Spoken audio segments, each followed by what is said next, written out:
যারা বগুড়ার দিকে চোখ তুলে তাকাবে তাদের বাংলাদেশে জায়গা হবে না।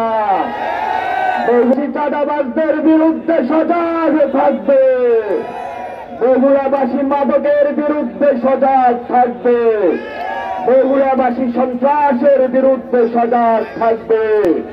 বগুড়াবাসীর সাথে সকালবেলা কথা হয়েছে, বগুড়াবাসীর একটাই দাবি, বাংলাদেশে একটি নতুন সংবিধান।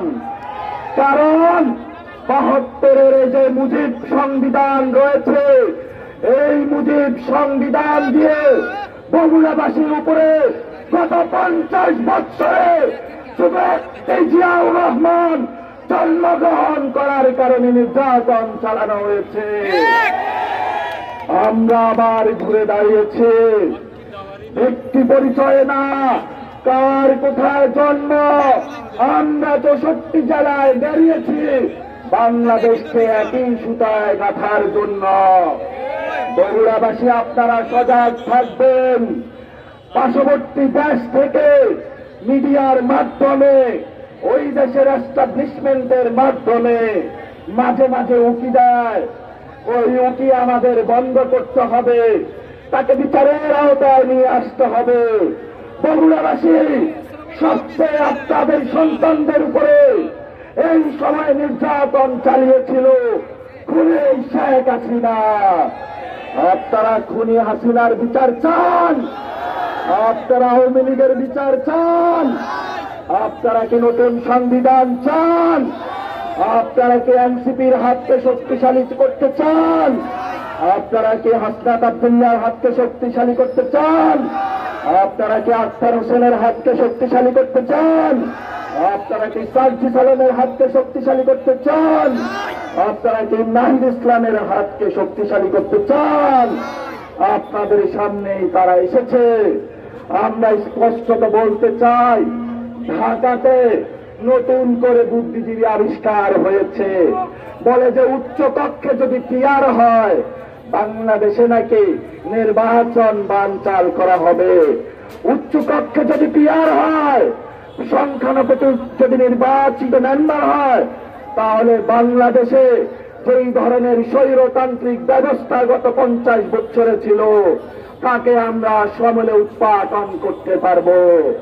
বাংলাদেশে যদি সরকার প্রধানের মেয়াদ নির্দিষ্ট হয় তাহলে আমরা নতুন বাংলাদেশ খুঁজে পাব।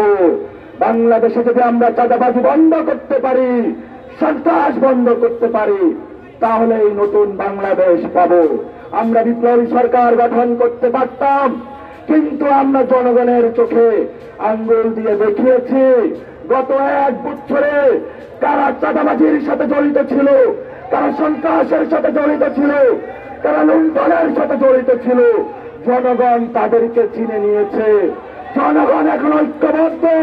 সেই নাহিদ ইসলাম যে এক দফা দাবি ঘোষণা করেছিলেন যে আমরা ফ্যাসিবাদী ব্যবস্থার বিলোপ চাই, আমরা একটি নতুন রাজনৈতিক বন্দোবস্ত চাই, সে আবার নতুন রাজনৈতিক বন্দোবস্তের দাবিতে আপনারা আগামী আগস্ট মাসের ৩ তারিখে শহীদ মিনারে জমায়েত হবেন।